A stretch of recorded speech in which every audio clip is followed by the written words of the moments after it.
Meu nome é Natália. Tenho 28 anos hoje, mas essa história aconteceu comigo quando eu ainda tinha 27. E uma fé absurda no amor. Naquela época, eu trabalhava como enfermeira em um hospital pequeno do interior de Minas Gerais. Era uma rotina puxada, plantões noturnos, histórias que me esgotavam por dentro. Mas de certa forma, aquilo tudo me preenchia. Eu tinha orgulho do que fazia. Morava com meus pais e minha avó, em uma casa simples, daquelas com cheiro de café coado e rádio AM ligado o dia inteiro. Não era a vida mais glamurosa do mundo, mas era minha, e era tranquila, até que apareceu ele. O nome dele era Sebastião, mas todos chamavam de Seba.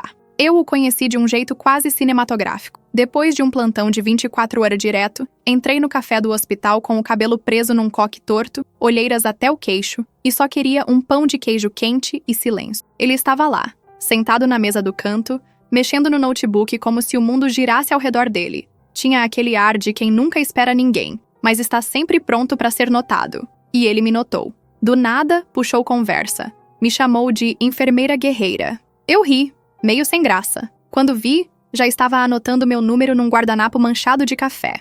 Ele era advogado, recém-transferido de Belo Horizonte, filho de uma família tradicional, daquelas que têm sobrenomes compostos, casa com colunas brancas e fazem festas em salões que cheiram a cera de mármore. O início foi um sonho. Seba era carinhoso, atencioso, daqueles que abrem a porta do carro, mandam flores no meio do expediente e fazem questão de conhecer sua comida preferida. Ele dizia que eu era a mulher mais real que ele já conhecera. Você é pura essência, ele dizia, e eu acreditava. O namoro foi rápido. Em menos de um ano, ele me pediu em casamento. Foi num fim de tarde, num sítio de tirar o fôlego, com música ao fundo, fogueira e um anel que parecia valer mais do que meu carro. Eu chorei. Claro que eu chorei. Eu acreditava que aquele era o grande amor da minha vida. Mas os sinais começaram a aparecer. Primeiro foram os jantares com a família dele. A mãe dele, Dona Eliane, me olhava como quem avalia uma peça de roupa em promoção. As perguntas vinham sempre com um tom de: você tem certeza que é desse meio que ele veio te buscar?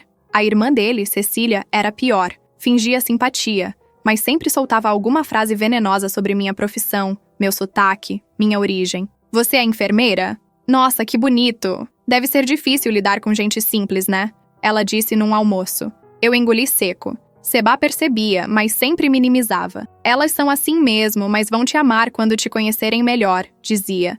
E eu acreditava de novo. Com o tempo, ele começou a mudar também. Pequenas coisas. Me pedia para melhorar o vocabulário quando fosse encontrar a família. Me sugeria roupas que ele considerava mais elegantes. Uma vez disse que meu riso era alto demais e que não combinava com o ambiente em que estávamos. Mesmo assim, continuei firme com os preparativos do casamento. Era o meu sonho, afinal. Planejei cada detalhe com carinho. Escolhi as flores do buquê, experimentei vestidos com minha mãe e minha avó, que choraram ao me ver de branco. Já tínhamos data, salão, buffet, tudo pago. Mas teve um dia que eu nunca mais vou esquecer. Era uma quinta-feira à tarde. Eu estava em casa, cortando as tags das lembrancinhas que tinham acabado de chegar. Cada uma tinha as nossas iniciais. N e S. Em dourado. Tocou meu celular. Era ele. Amor, pode me encontrar no parque? Preciso conversar com você.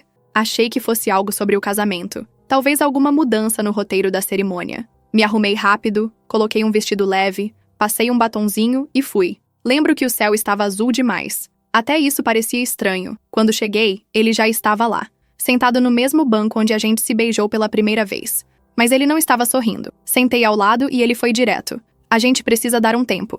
Minha garganta secou. Um tempo? Como assim? Ele respirou fundo, olhou para o chão, evitava meus olhos. A verdade é que minha família não acha que você é boa o bastante para mim e eu comecei a pensar que talvez eles tenham razão. Demorei alguns segundos para entender que aquilo não era uma brincadeira. Você tá terminando comigo? Faltando 2 meses pro casamento?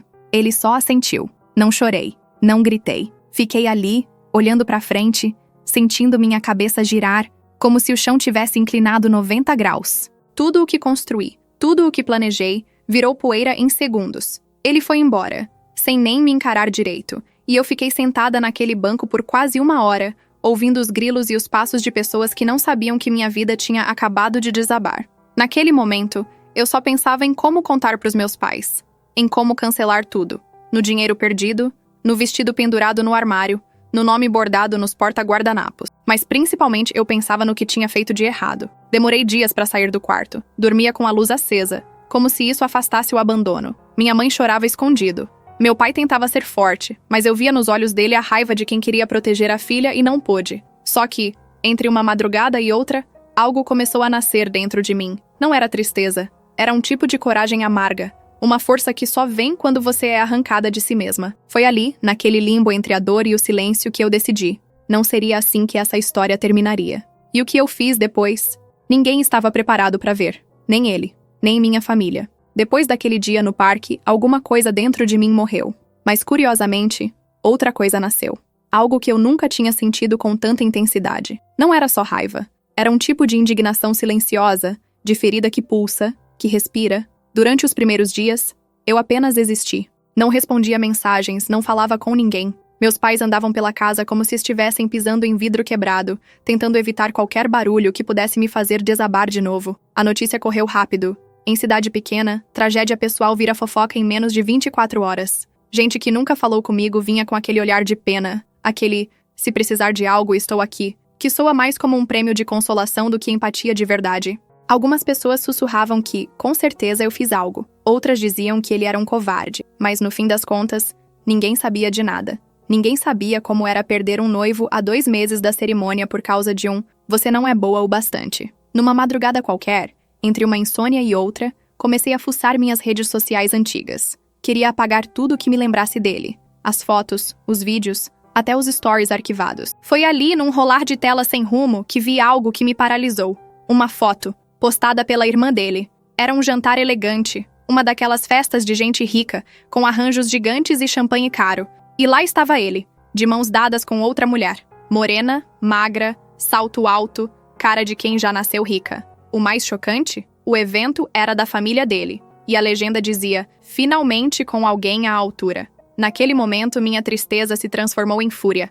Aquilo não foi só um rompimento. Foi uma substituição. Rápida, cruel, calculada. Como se eu nunca tivesse sido nada além de um erro temporário. Como se eu tivesse sido tolerada por um tempo, até que a peça certa estivesse disponível. Foi naquela madrugada que algo virou dentro de mim. Eu levantei da cama com os pés gelados e o coração queimando. Fui até a cozinha, sentei na mesa de fórmica da minha avó e comecei a escrever.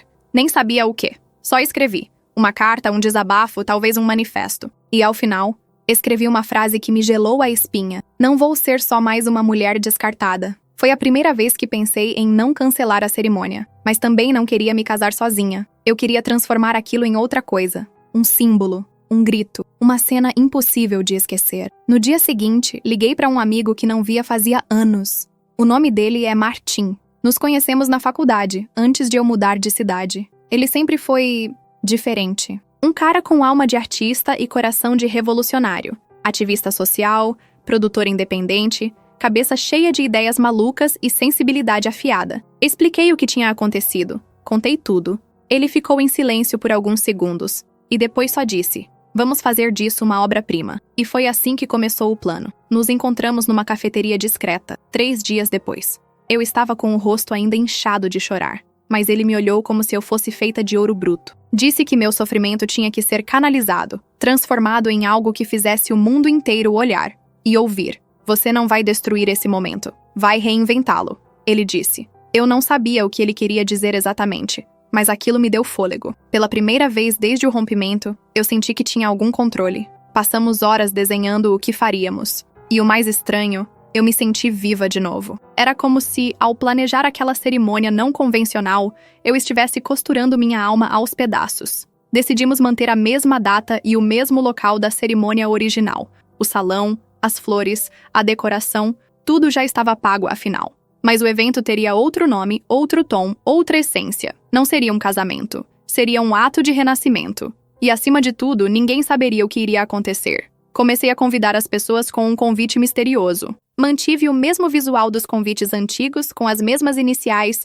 mas troquei o texto. Uma celebração de amor. Compareça e traga o coração aberto. Nem meus pais entenderam. Minha mãe achava que eu tinha pirado. Meu pai só me olhava com uma mistura de medo e admiração. Mas ninguém me impediu. Martim foi essencial. Me ajudou a escrever um discurso, ensaiou comigo, produziu vídeos, criou um roteiro para o evento. Ele dizia que minha dor merecia eco, que eu precisava dizer em voz alta tudo aquilo que tantas outras mulheres já sentiram. A dor de ser considerada insuficiente por não caber numa caixinha social. Nesse processo, aconteceu algo inesperado. Martim me olhava de um jeito diferente. Não como alguém que quer resgatar uma amiga, mas como alguém que via beleza na minha reconstrução. Uma noite, depois de um ensaio, ele me contou que sempre teve sentimentos por mim, desde a faculdade, mas nunca teve coragem de dizer. Eu não sabia o que responder. Ainda estava em pedaços demais para pensar em amor.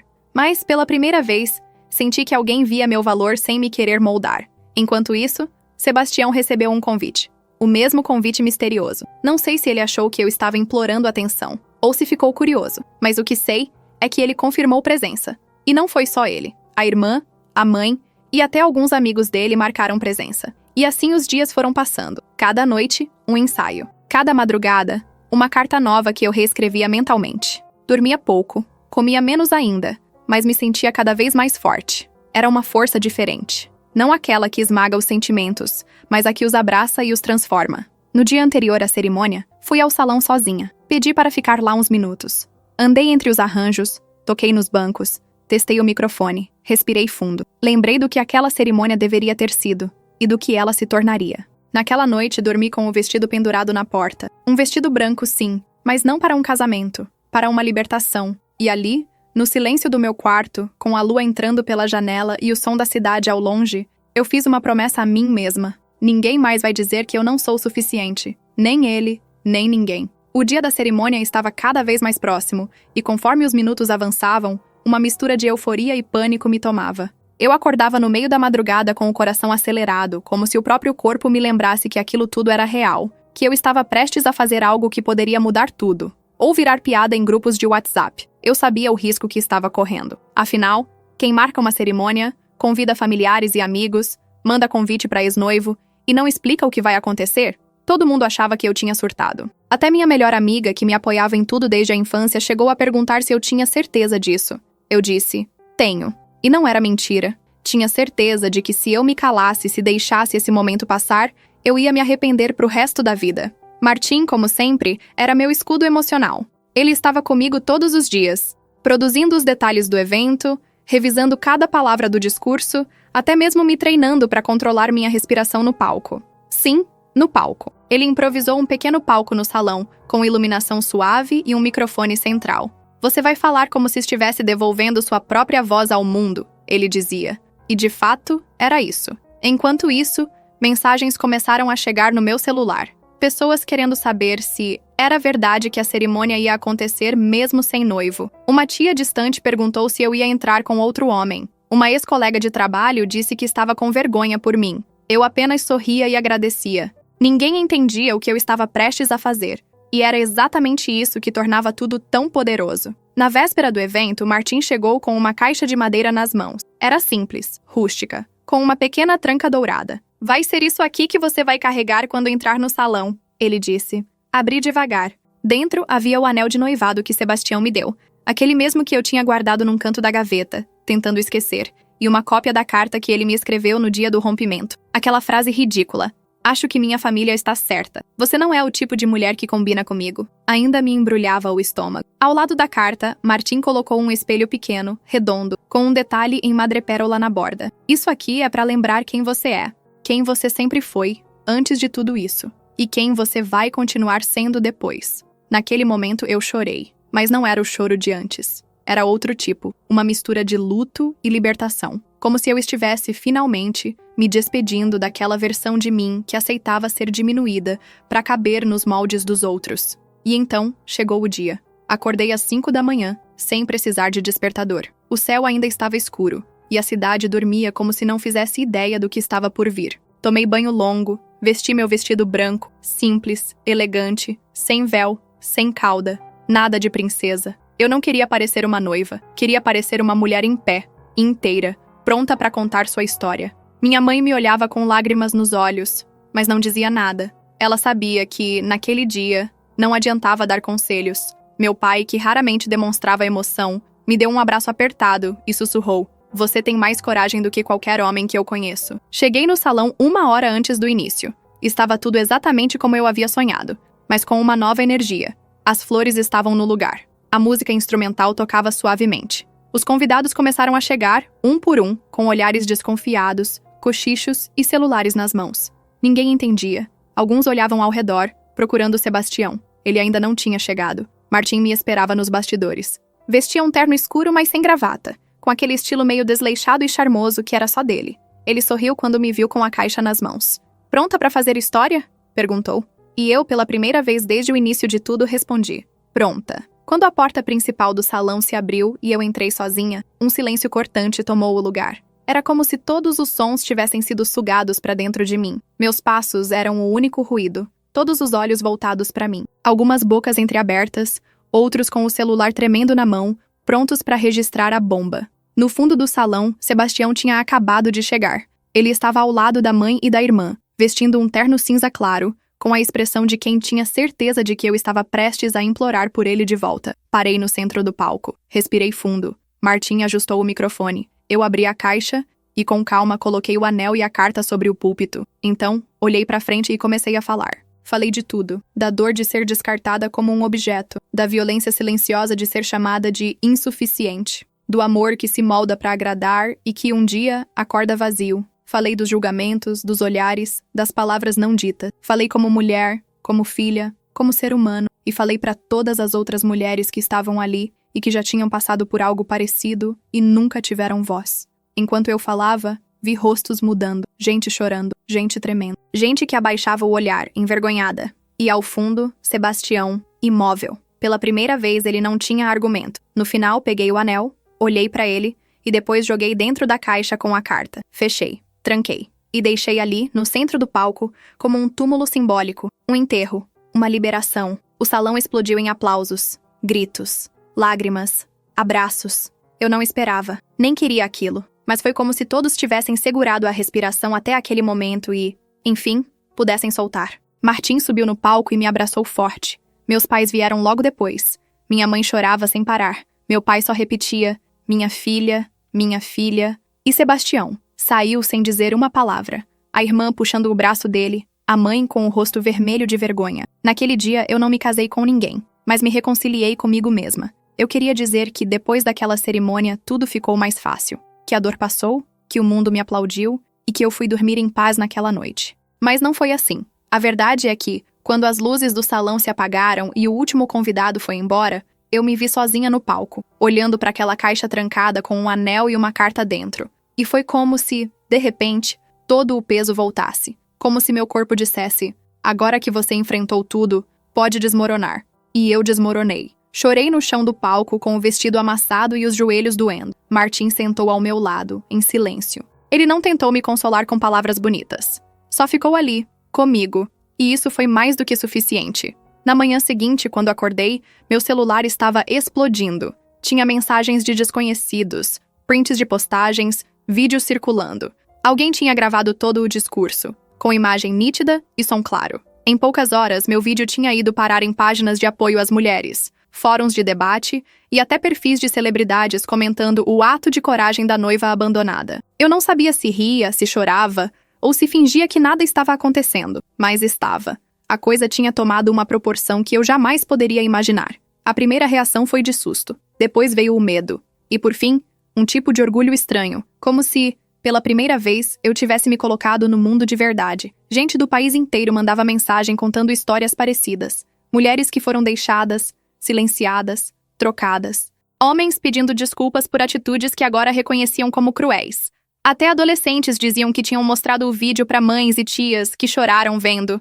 Martim me ligou naquela tarde. A primeira coisa que ele disse foi: agora a sua voz não é mais só sua. É de um monte de gente que precisava ouvir isso. Nos dias seguintes, a repercussão só aumentou. Me convidaram para participar de lives, dar entrevistas, escrever textos. Eu, que até outro dia era só mais uma enfermeira com o coração partido, virei símbolo de uma dor coletiva. Mas claro, nem tudo foi aplauso. Gente da cidade começou a cochichar mais do que antes. Uma vizinha disse que mulher decente resolve as coisas em silêncio, não em palco. Uma conhecida da minha mãe insinuou que eu tinha armado tudo para aparecer. E para completar, uma semana depois, recebo uma mensagem de um número conhecido. Era ele, Sebastião. A mensagem era curta, sem pontuação, sem emoção. Podemos conversar pessoalmente. Fiquei olhando para aquilo como quem encara uma cobra adormecida. Não respondi. Ele insistiu no dia seguinte. E no outro. Até que escreveu: se você não me ouvir, nunca vai saber a verdade. E foi aí que algo dentro de mim tremeu.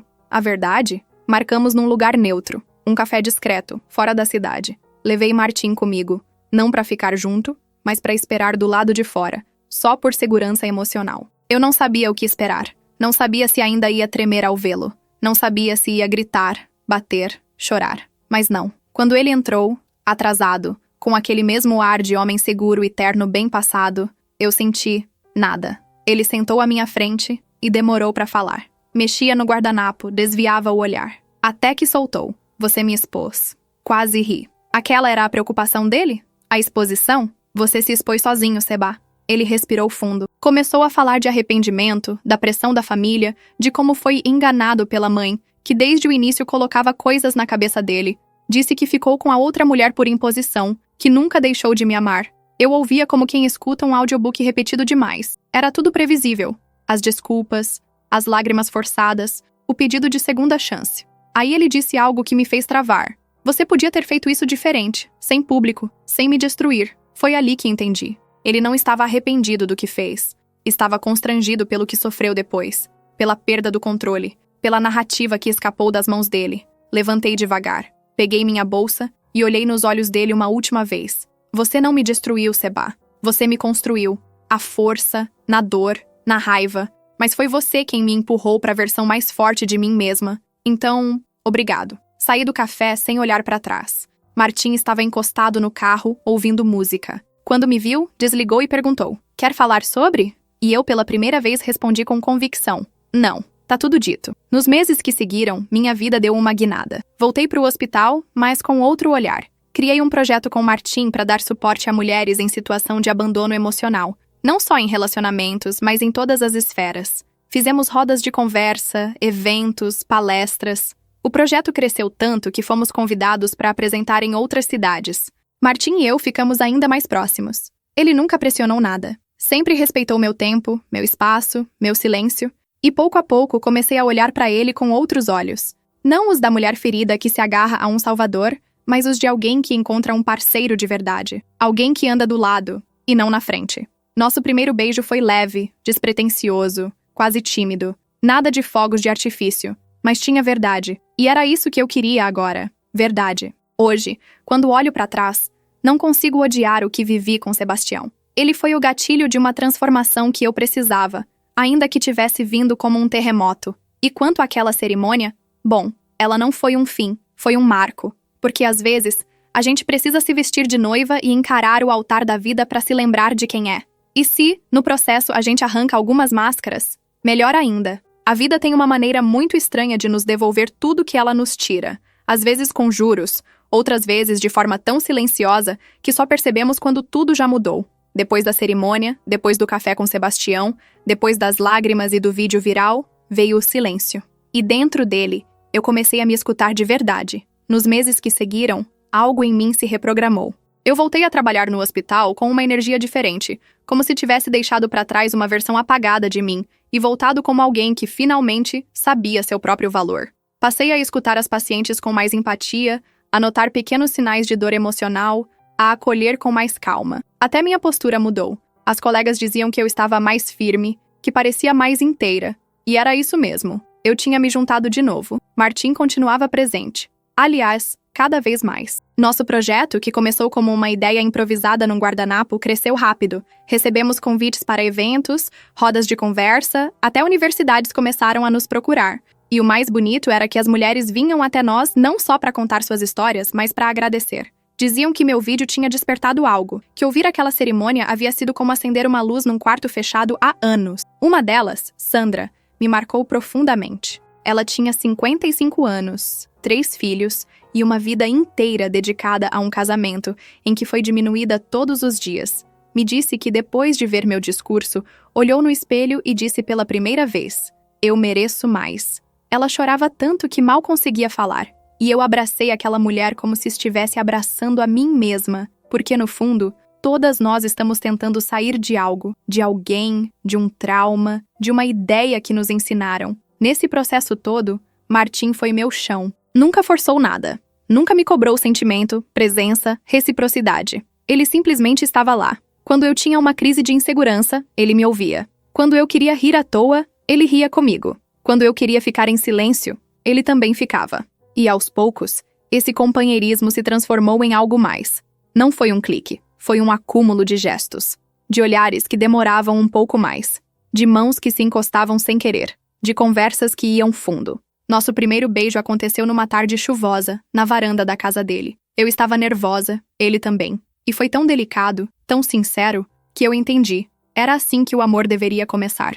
Não com promessas grandiosas, mas com respeito, com segurança, com presença. Mas mesmo assim, leve como era, meu coração ainda guardava medos. Medo de me perder de novo. Medo de acreditar demais. Medo de ser jogada de volta para a sombra. E Martim, com toda a sua paciência, sempre dizia: se tiver medo, anda comigo mesmo assim. Eu não tô com pressa. E ele realmente não estava. Com o tempo, começamos a dividir mais do que o projeto e os cafés da manhã. Dividimos rotina, responsabilidades, escolhas. Rimos muito. Discutimos algumas vezes. Nada de contos de fadas aqui, mas sempre com respeito. E um dia, sem alarde, Martim me perguntou se eu queria morar com ele. Não foi um pedido oficial. Não teve anel, nem jantar à luz de velas. Foi só ele me olhando no meio de um sábado preguiçoso dizendo: não faz mais sentido dormir em camas separadas, né? E não fazia mesmo. Mudar para a casa dele foi como trocar de pele. Levei minhas plantas, meus livros, meus silêncios. Ele cedeu espaço, reorganizou armários, aprendeu meu café preferido. E assim fomos criando nossa casa. Não só o espaço físico, mas um lugar interno, onde ambos podíamos ser exatamente quem éramos, sem filtro. Alguns meses depois, fui chamada para dar uma palestra num congresso nacional sobre empoderamento emocional. Era um auditório enorme, centenas de pessoas. Eu, que antes travava só de pensar em microfone, subi ao palco com segurança. Falei sobre autoestima, sobre perdas, sobre reconstrução, e ao final mostrei a caixa. Sim, aquela caixa. Levei comigo. Mostrei o anel, a carta, o espelho. Expliquei o significado de cada coisa. E terminei com a mesma frase que me salvou naquele dia. Ninguém mais vai dizer que eu não sou o suficiente. Nem ele, nem ninguém. Aplausos. Lágrimas. E no meio da plateia, Martim de pé, sorrindo com os olhos. Aquilo foi meu segundo grande sim. Um sim pra mim mesma. Algum tempo depois, aconteceu algo que, confesso, me tirou o ar. Recebi uma nova mensagem de Sebastião. Sim, ele de novo. Dessa vez, com uma foto. Era a tal mulher que ele tinha sido pressionado a namorar. Estavam noivos agora. A legenda era: a vida sempre dá voltas. Eu ri, não de sarcasmo. Ri com alívio, porque pela primeira vez, aquela foto não me causava dor. Nem raiva, nem comparação. Era só uma imagem qualquer. E foi aí que percebi. Eu tinha curado. De verdade. Hoje, escrevo esse relato da sala da nossa casa. Martim está no quarto, lendo. A chuva cai lá fora. A vida não virou um conto de fadas. Ainda tem contas para pagar, roupa para lavar, diferenças para negociar. Mas tem amor, tem diálogo, tem liberdade. E tem orgulho. Orgulho de ter transformado a maior dor da minha vida no alicerce da minha melhor versão. Se alguém aí estiver passando por algo parecido, eu só quero dizer: não importa o que te fizeram acreditar, você é suficiente. Aliás, é mais do que suficiente. Você é intensa demais, forte demais, corajosa demais, para caber em moldes pequenos demais.